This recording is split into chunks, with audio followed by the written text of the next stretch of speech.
Hello and welcome back. If you're new to my channel, I'm Deirdre, and today it's the second part of a series of the whole process of downsizing.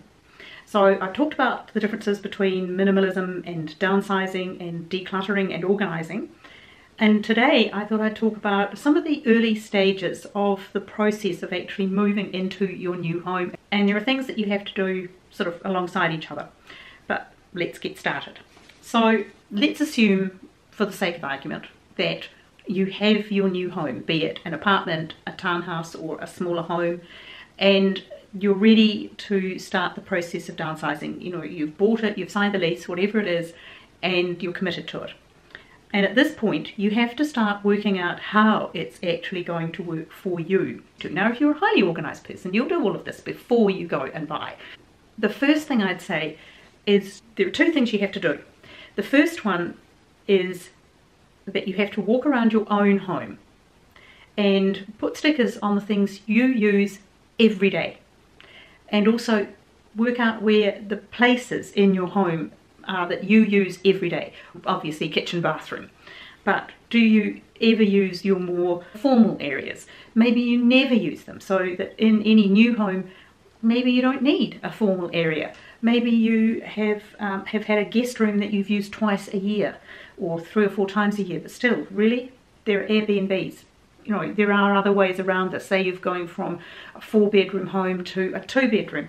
One of those bedrooms might need to be a study, because that's where you also spend a lot of time, a study office or a den. So think about how you use your home at the moment, because in the words of that great Crowded House song, you know, you take your weather with you. And you will not live really differently. You will not be a different person in your new home. I know you think you might be, but you probably will not be. You may adjust and be free to do things differently, but the basic person, the person who likes to perhaps watch television in the evening or watch a Netflix show or something like that, or the person who likes to read quietly, or maybe, you know, you like a really cozy bedroom and that's sort of your best space. All of those things will probably stay pretty much the same, even if you are closer to the city and you have all these fabulous things that you can do. Reality is, you may still just like being that person who watches a Netflix show or reads quietly and in a nice area, or snuggles up in bed and watches YouTube. That's me. But you get the idea. Basically, you won't change. Also, the items of furniture that you use all the time, whether they will need to be the same items in your new apartment, the things that you use them for day in, day out, that won't change. You know, you will still need somewhere to, you know, like a chest of drawers for your clothes. You'll need somewhere to hang your clothes. Now, if you're used to a big walk-in and you're not going to have one in the new area, you're going to have to think about how you're going to store clothes in a different way, or vice versa. All of the things you use, do you use a formal dining table, or you just use your kitchen bar? You know, you sit up at the counter and work or eat there. Put stickers on them and remind you that this is what you need to have in your new space, that these are the priority things for everyday use that you use and constantly. Okay, so then you go into your new space and you've got this sort of sitting in the back of your head, but you're not using it yet. But you go into your new space, and hopefully you have a floor plan already. But regardless of that, this is what you must do. You must get out your tape measure and you write down all of the walls, the measurements. You literally remeasure everything and write it on that floor plan. And then you do things like you open doors, so that instead of in your head you've measured a wall and it's 5.2 feet or meters or whatever, you know, and you're thinking that that's the length that you've got to put a piece of furniture on. But there's a doorway. Now, as soon as you open that door, the wall is now shorter by the depth of the door. If you put a long piece of furniture on that wall, maybe the door will bump into it, that sort of thing. Maybe it's going to block the flow of the house. So you've got to start with measurements that include the whole length of the wall, that's fine, but also the length of the wall when the door is completely open. Also, walk around and take photographs and make notes of the elevations, in other words, the actual walls with the windows in them, because what you can't tell from a floor plan is that perhaps the window trim comes out, say, this far past the corner of each window, and that gives you something that protrudes into the room, and also from the sides of the windows, you know, by this much each side. Now that's where, say, a piece of furniture could go to. It can't go all of the way up to the window. That sort of thing. Maybe there are bulkheads for air conditioning or for power cabling or any of those things. Those are the sorts of things that you've got to take account of. Maybe you've got a tall piece of furniture and you think, oh, it can go on this wall. When you actually look at it, there's a bulkhead that comes down and would cut off to the full height of the room. Those are the sorts of things that you need to know. Now, you also might be measuring up for curtains and blinds and those sorts of things, or having people come in and do that. But first you've got to get an idea of how this place actually works. So you've done all of that, you've taken the photos, and you're looking at these rooms and you're trying to work out how will the furniture work in it, because there is nothing as distracting as if the previous owners or occupiers or whatever still have their furniture in it, and it's also quite hard when it's completely empty. At this point, I'd say this is the best trick I was ever taught by a very old designer, and he said to me, look up, because the space, the ceiling, that is the shape of your room. Forget all the dross on the floor, the busy carpet, all the furniture put in strange ways, and look up. Now, when I came here, I think I've talked about it, that the living space, it had two short walls and it had wide ways to walk through, and there wasn't enough room to put a sofa on the wall or even away from it because there's no space and all this sort of thing. And I just looked up and there's tons of space. So ignore the walls, look up at the ceiling. Then you can recreate what you need back down on the floor. And that's when you actually start the process of working out how you will work within your space. Maybe there are pieces of furniture that can come with you, maybe not, but at least then you've got a good idea. Is it a rectangle? Is it a square? Are there odd angles? Where do I have to come in through? For example, one of the walkways through here was a double width entryway from the foyer area, and you think, well, it's wasted. I don't need that space. I'm not often going to be walking into a room 3 abreast. So I brought it down by using a standing shelf system. I was able to bring that down to just a normal sort of hallway entranceway width and gain the same amount again along my new fake wall. And if you go back and look at any of my videos about my apartment tours, look up here, I'll link them, then you can see this, that it's the way that I've used furniture is by extending the walls and blocking the backs and opening, using this lovely open plan, but knowing that it is actually based around a rectangle. So for me it was a rectangle. Okay, the next step, and this is when you actually get into styling and thinking about what sort of style you want for your house. It's very hard to transplant, for example, a traditional country style home into a city apartment. I'm not saying it can't be done, and done very well, but it doesn't naturally lend itself to that sort of look. So you may decide that if you like that inner city apartment that you bought, or the townhouse or whatever, that you're going to style it in a different way. Maybe it's going to be more light and open, or maybe you're going dark and cozy. These are the sorts of things you need to think about. Now, honestly, just between Instagram, Pinterest and Tumblr, just go through and look. But Pinterest especially, you type in anything there and look at the different styles of homes and literally take snapshots and just think, this one, that one really appeals to me. Go with that gut instinct and collect a whole page of them, print them out and just look at them and think, well, what's the consistent thing about this? Maybe they're all light, maybe they've all got a lot of colour, but what is consistent about the things that you like? And say, well, okay, that appeals to me, maybe I'll have some version of that. And the place that you start for that is to start with the rug. Now, I had this big rug, it fitted the room perfectly. It's a very large rug. I think it's 4 meters by 3.5 meters. It's big, and for me that was ideal, because while it's warm, it's got the reds in it, it's also got the creamy light colors, it's got a sort of a mustardy color, it's got the blue. Now that's the palette of that I can then draw from for the room. Now, because I've grounded it with quite a strong rug with a pattern, then everything else can be quite plain, but because it's really held the room down. Now, if I had a big white rug in here, it would look quite different, or if I just had the floor plain, which is the parquetry flooring, which is lovely, that would give a different look again. But I like to have the room grounded, and I had the dark blue sofa that's the same dark blue that's in the rug. I've got the tan leather sofa that's the same sort of mustardy tan that's in the rug. These are the sorts of things that I was already in my head slotting into place. So you do that, you put in the rug in your mind, and you start from there. Now, the next stage is to think about your furniture, and it isn't necessarily that those essential pieces must come with you, but some version of them needs to come with you. If you've got lots of storage in a walk-in robe, maybe you don't need any chests of drawers, or maybe you do, in which case you may need to think about shopping for them and keeping that style. What is the style that you're going to be using? Now, one thing I'd say about being in an apartment is that you often can see through from area to area, so it's very important to keep a consistency of style and tone. Now, it doesn't mean that each room has to be the same, but it's good, it's calming, and it works stylistically to maintain a style throughout the house or the home. And because of that, you need to not just think about your living space furniture or your dining space furniture, but also your bedrooms, your study, these sorts of things, and how they will work in the same style that you've identified when you've been looking at things like Pinterest, and you're effectively building yourself a mood board.